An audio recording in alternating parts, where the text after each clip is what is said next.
Hello students, now we are going to start with new topic which is refraction. Refraction of light. It is a part of light. Light को हम two parts में divide करते हैं, reflection and refraction. Last lecture में हम reflection of light के बारे में पढ़ चुके हैं और जितने भी हमारे टॉपिक्स हुए थे, वीडियोस बनी हैं या जितने भी हमने लेक्चर लिए हैं वो सारे रिफ्लेक्शन पर डिपेंड थे। और अब जो हम पढ़ने जा रहे हैं वो क्या है? Refraction of light. ओके, तो let us now start with refraction. तो फर्स्ट हम इसकी क्या करते हैं, सबसे पहले डेफिनेशन देखते हैं कि रिफ्रैक्शन क्या होता है। क्लियर? रिफ्लेक्शन तो आप देख चुके हैं कि क्या होता है, लेकिन अब हम रिफ्रैक्शन की बात कर रहे हैं।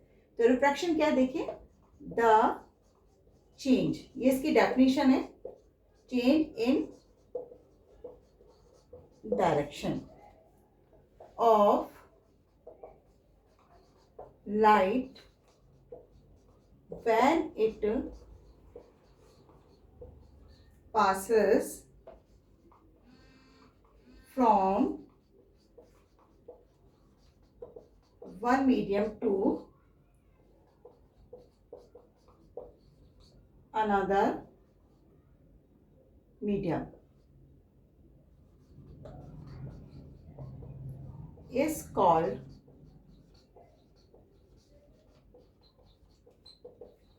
refraction of light. हमने क्या पढ़ा? The change in direction of light when it passes from one medium to another medium is called refraction of light. यहाँ पर हम मीडियम की बात कर रहे हैं, जबकि देखो दोनों में अगर हम कंपेयर करते हैं रिफ्लेक्शन और रिफ्रैक्शन में, तो आपने रिफ्लेक्शन एक थोड़ा सा हम इंट्रो कर लेते हैं कि रिफ्लेक्शन में हमने पढ़ा था कि जब भी कभी कोई लाइट गिरती है किसी पर भी स्मूथ सरफेस पर गिरती है तो वो क्या हो जाती है, वापस उसी तरफ, मतलब बाउंसिंग बैक हो जाती है। ये हम पढ़ चुके हैं। अब हम रिफ्रैक्शन की अगर बात कर रहे हैं तो हम क्या कह रहे हैं कि ये एक मीडियम से दूसरे मीडियम में जा रहा है। अब देखो कैसे, इसका जो मान लीजिए ये कोई एक ग्लास स्लैब है, क्लियर, या वाटर भी मान सकते हैं, कुछ भी कोई भी मीडियम हो सकता है।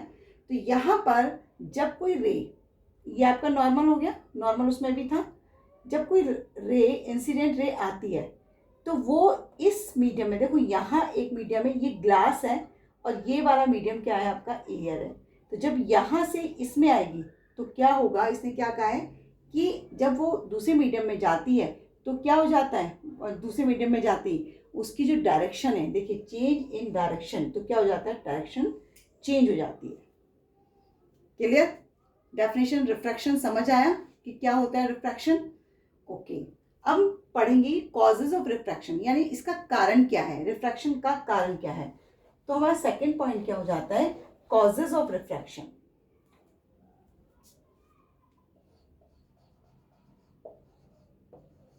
Causes of refraction, okay. Show cause of refraction की डेफिनेशन क्या होगी, the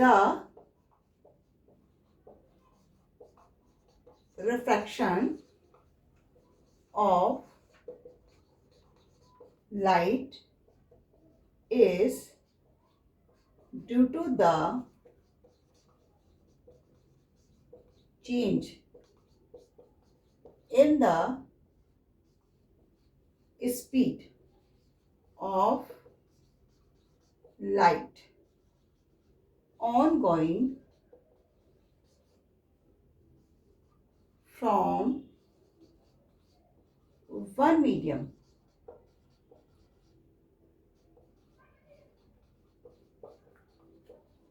another।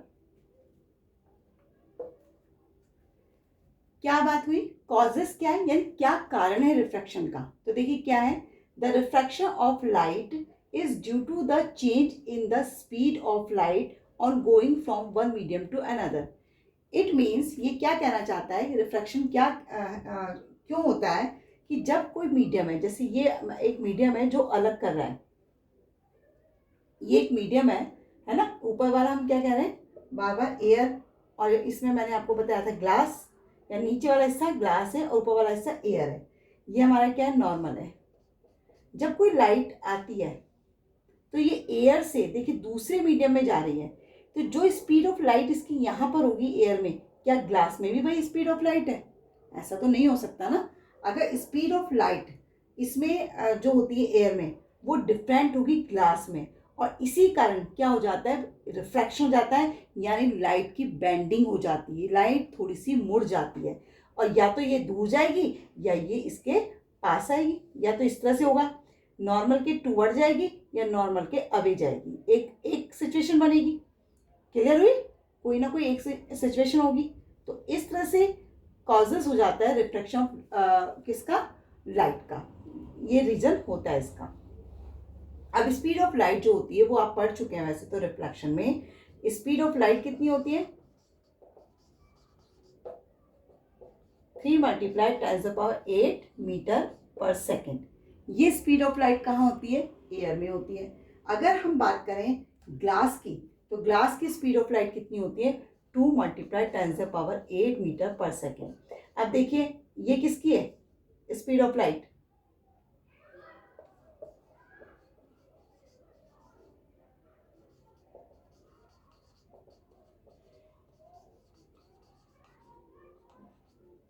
In glass, okay.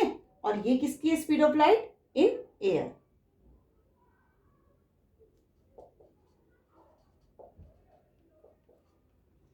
Clear? अब दोनों में आपको दिख रहा होगा कि एक की स्पीड कितनी है और दूसरी की स्पीड कितनी है। जब स्पीड में डिफरेंस है तो नेचुरल है कि जो लाइट होती है जब पास करती है एक मीडियम से दूसरे मीडियम में, तो वो क्या हो जाती है, चेंज हो जाती है, उसकी डायरेक्शन चेंज हो जाती है, और यही कारण होता है रिफ्रैक्शन का। ओके।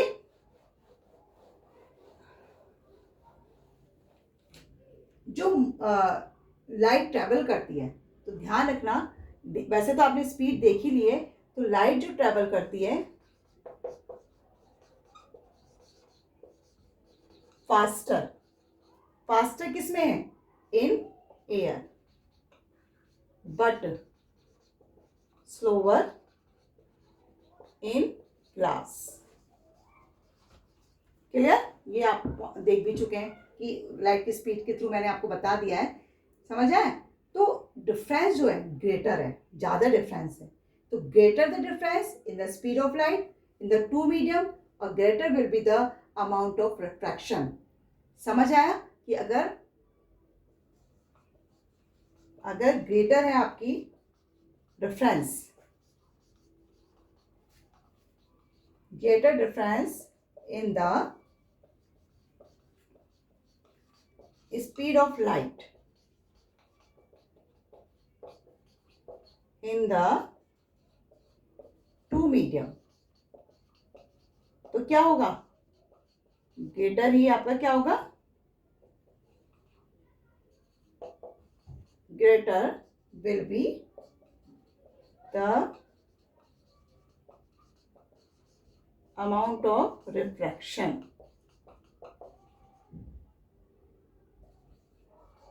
of light। मेरे ख्याल से क्लियर हो गया होगा कॉजेज ऑफ रिफ्रैक्शन क्यों होता है, क्या रीजन है। Clear? Next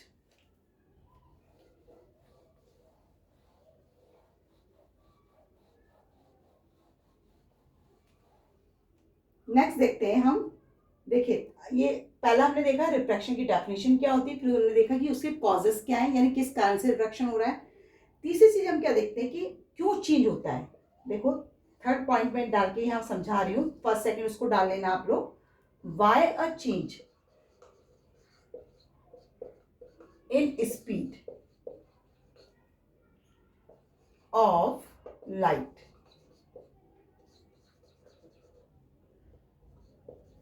causes refraction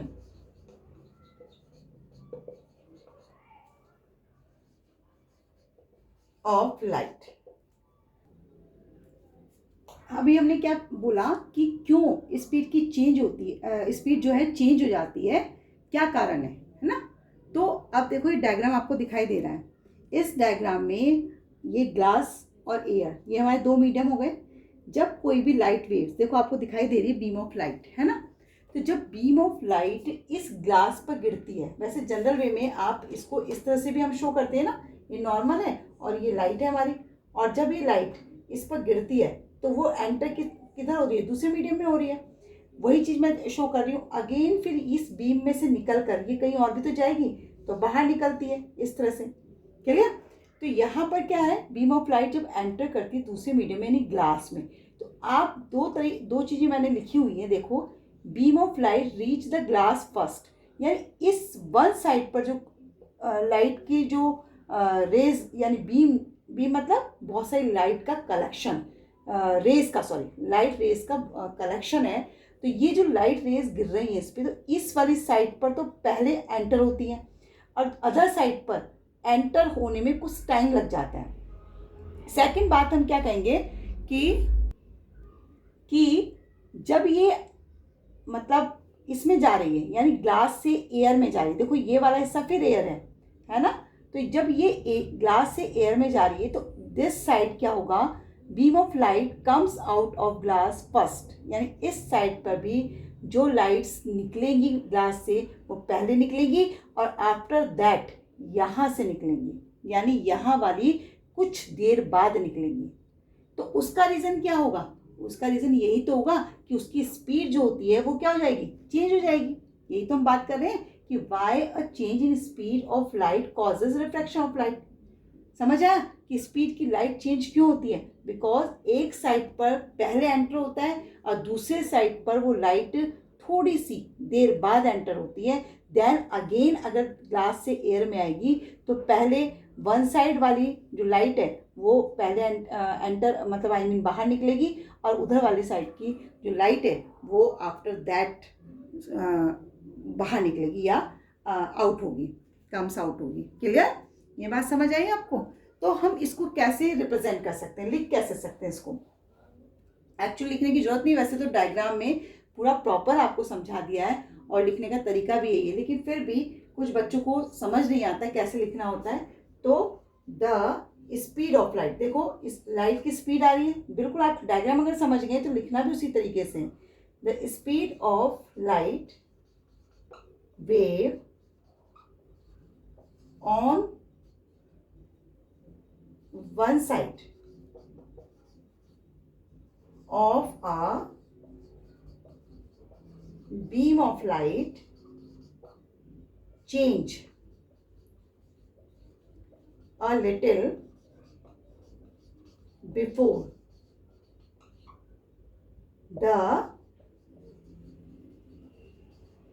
change in speed of light waves on its other side। समझ आई यहाँ तक कि जो स्पीड है यानी लाइट वेव्स की जो स्पीड है वन साइड पर पहले ही वो क्या हो जाती है, चेंज हो जाती है। देखो beam of light changes a little before the change in speed of light waves on it's other side, यानी दूसरे साइड से पहले ही वो चेंज हो जाती है। सो यही कारण है क्या, change in speed of light का। तो हम क्या लिखेंगे, causes a change in the direction of light. समझ आया डायग्राम्स के थ्रू कि क्यों वाई जो है चेंज क्यों हो रही है स्पीड ऑफ लाइट रिफ्रैक्शन के कारण। तो अब देखो ये तो मैंने बताया आपको कि एक साइड पे, लेकिन क्या डिक्रीज हो रहा है क्या इंक्रीज हो रहा है ये भी तो हमें पता होना चाहिए। तो जब लाइट वेव्स मूव करती है ना, फ्रॉम एयर टू ग्लास, तो क्या होगा, उसकी जो स्पीड होती है वो डिक्रीज होने लग जाती है और जो वेवलेंथ है वो भी डिक्रीज हो जाती है। क्लियर, यानी इसके साथ साथ रीजन आपको एक और क्या देना है, सेकंड पॉइंट आपको इसमें क्या लिखना पड़ेगा कि when light waves moves from air into glass, their speed decreases and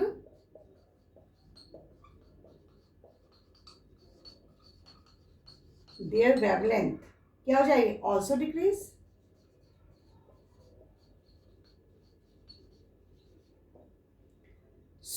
जब उसकी वेवलेंथ भी डिक्रीज होगी और उसकी जो स्पीड है वो भी डिक्रीज होगी, तो क्या होगा, उससे जो ये चीज आ रही थी वो नॉर्मल की क्या हो जाएगी, क्लोजर हो जाएगी. समझ आया? तो दे बिकम,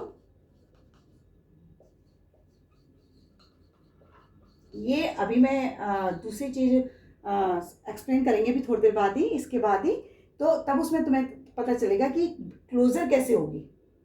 समझ आया? यहाँ पर अगर हम नॉर्मल मानते हैं तो नॉर्मल में आपको ये पता है कि कोई लाइट जब आती है इस पे, तो वो लाइट इसमें से इस तरह से जाएगी, यानी ये एंगल आई है आपका, तो ये एंगल आर हो जाता है. अब ये एंगल आर है तो समझना बात को कि यहाँ से आने वाली जो इंसिडेंट रे है वो स्पीड में डिक्रीज हो रही है. स्पीड में डिक्रीज हो रही है तो क्या होगा, ये लेंथ सीधी सीधी जानी चाहिए थी, ऐसे ऐसे ना जाकर ये क्या हो जाती है, नॉर्मल के क्लोजर हो जाती है. समझ आई बात? किस तरह से होगा? सेम इसका अपोजिट होगा कि जब लाइट कहाँ आ रही है, व्हेन लाइट मूव्स, इसी में मैं एक्सप्लेन कर देती हूँ. व्हेन लाइट वेव्स मूव, अब क्या हुआ, कम आउट हो रहा है, तो इसको वेव्स कम आउट कर दे, इसको चलो लिख ही देते हैं.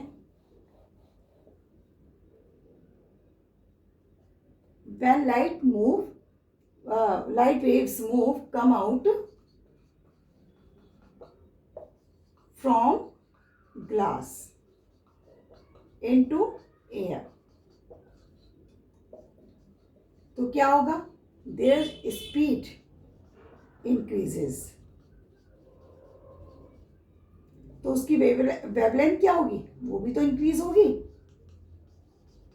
Wavelength also increase. अब देखिए जब इंक्रीज हो रहा है तो उसमें अभी हमने कहा था कि ये डिक्रीज हुआ था तो क्लोजर हुआ था. अब यहाँ पर भी तो एक चीज है, ये भी तो नॉर्मल है, तो यहाँ से जो लाइट आ रही है वो ग्लास से एयर में जा रही है, तो यहाँ पर देखिए क्या होगा, ये क्या होगा, इससे अवे हो जाता है ना. तो क्या लिखेंगे हम, सो दे बिकम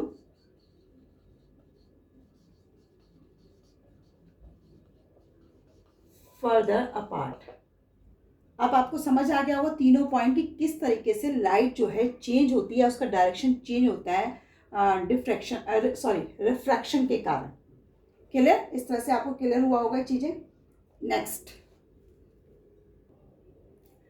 हमारा नेक्स्ट जो पॉइंट है वो क्या है, according to rules direction of light, यानी जब लाइट वन मीडियम से दूसरे मीडियम में जाती है तो उसके लिए हम टू रूल्स अप्लाई करते हैं. जैसे कि फर्स्ट रूल हमारा क्या हो सकता है, रिफ्रैक्शन,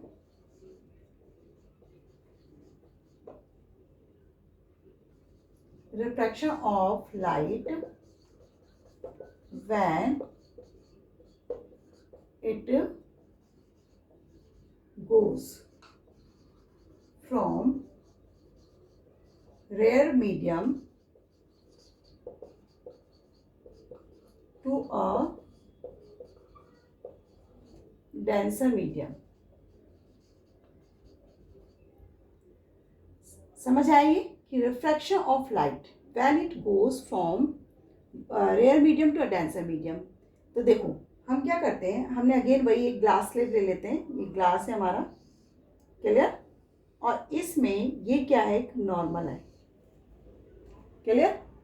अब यहाँ पर इस नॉर्मल को हमने एन और एन डैश नाम दे दिया है. आपको लेबल जरूर करना है, ध्यान रखना इस चीज का. और ये हमारा मीडियम होता है एयर और ये मीडियम होता है ग्लास. लेकिन हमने तो एयर और ग्लास तो लिया ही नहीं, यहाँ पर हमने rare medium to denser medium कहा है. तो रेयर मीडियम और डेंसर मीडियम क्या है, देखिए रेयर मीडियम और डेंसर मीडियम क्या है कि हम इस ग्लास को ही क्या कह रहे हैं, डेंसर मीडियम है.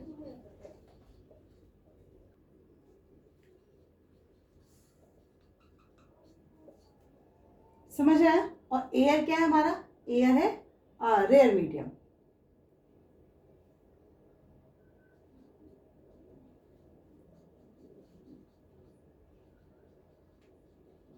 अब रेयर मीडियम और डेंसर मीडियम क्या होता है, एयर जो मीडियम होगा उसकी डेंसिटी हमारी थोड़ी कम होती है ना, और ग्लास की डेंसिटी ज़्यादा होती है। तो जिसकी डेंसिटी कम होती है this is a rare medium, और जिसकी डेंसिटी ज़्यादा होती है वो क्या होगा, वो डेंसर मीडियम कहलाएगा।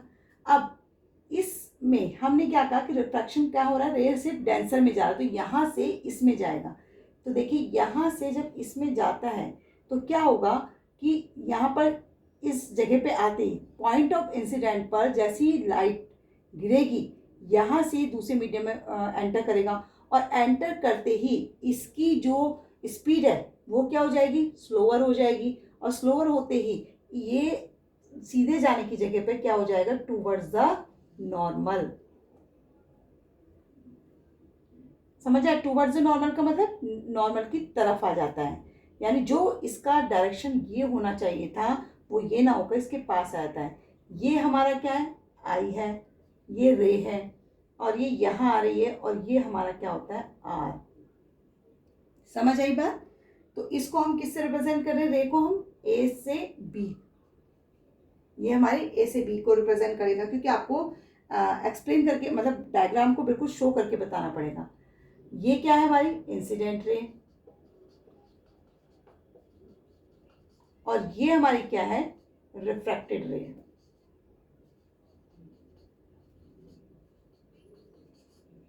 समझ आया कि एयर से ग्लास, और हमारा रेयर मीडियम क्या होता है, डेंसर मीडियम क्या होता है, और क्यों हम इसे रेयर और डेंसर मीडियम कह रहे हैं। समझ आया। और ये हमारी इंसिडेंट रे जब भी कभी रेयर से डेंसर में जाती है तो रेयर से डेंसर में जाते वक्त वो कहाँ चली जाती है, टूवर्ड्स द नॉर्मल चली जाती है। तो यहाँ पर आपको, अगर आपको ध्यान हो, देखो टूवर्ड जा रही तो एंगल आई आपको बड़ा दिखाई दे रहा होगा, तो यहाँ पर जो होगा एंगल आई, हमने रिफ्लेक्शन में क्या पढ़ा था कि angle i always equal to angle r, लेकिन यहाँ पर हमारा एंगल आई आर के इक्वल नहीं है, तो क्या है यहाँ पर, एंगल आई तो लार्ज है और एंगल आर स्मॉल है, तो हम क्या लिखेंगे, angle i greater to angle r. समझ आई ये बात, ये लाइन आपको समझ आ गई होगी कि when a ray of light goes from air to glass या वाटर या कोई भी मीडियम हो तो it bends toward the normal. हमारी पहली लाइन ये है, clear. When ray of light कहां से जा रही है, गोज फ्रॉम एयर टू, किस में जा रही है, ग्लास में, या वाटर ले लीजिए आप, जो भी लेंगे, from air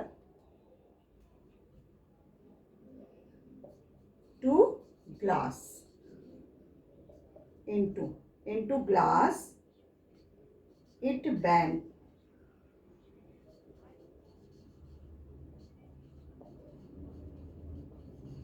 towards the normal. Clear, ये पॉइंट समझ आ गया कि रिफ्रैक्शन रेयर से डेंसर में जाता है तो जो लाइट रे है हमारी वो कहाँ चल जाती है, नॉर्मल की तरफ चल जाती है, और इस कंडीशन में हमारा एंगल आई जो होता है वो लार्ज होता है एंगल आर से। सेकंड रूल देखते हैं हम क्या होता है, क्या होगा हमारा second point, refraction of light, अब उल्टा हो जाएगा ना उसका, लाइट व्हेन इट गोज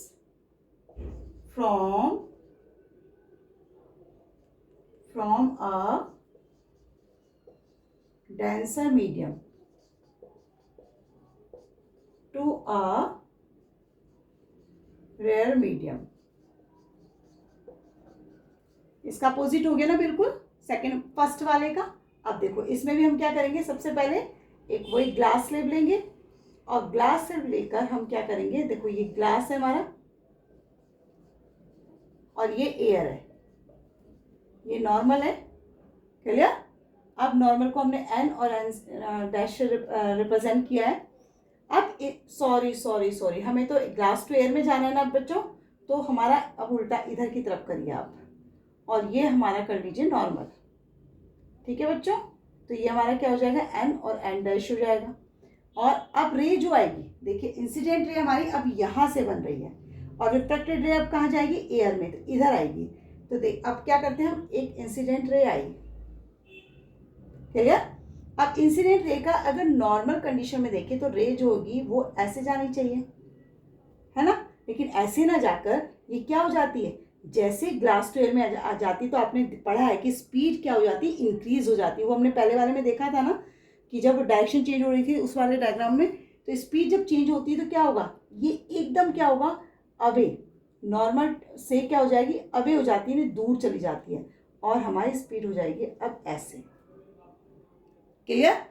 तो ये हमें ए और बी से रिप्रेजेंट कर देते हैं। ये हमारी इधर से आ रही है, इधर जा रही है, ये हमारा एंगल आई है, ये हमारा एंगल आर है, क्लियर। अब एंगल आई यहाँ पर क्या होगा, नेचुरल के उल्टा हो गया ना, तो एंगल आर आपका ग्रेटर हो गया और एंगल आई स्मॉल हो गया, तो यहाँ कंडीशन उल्टी है, एंगल आर ग्रेटर एंगल आई से। तो ये हमारा क्या है, ग्लास को हमने डेंसर मीडियम कहा था, तो इसको हम डेंसर मीडियम लिख देते हैं, ठीक है, डेंसर मीडियम। और ये हमारा क्या था, एयर, रेयर मीडियम।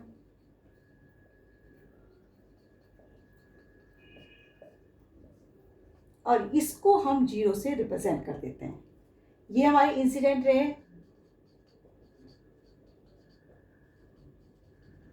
तो ये कौन सी रे हो गई, रिफ्रैक्टेड रे।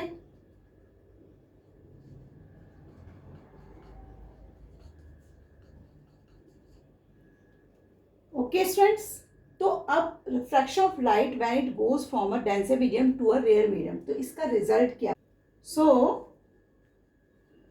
When a ray of light goes from glass into air, it bends away from the normal।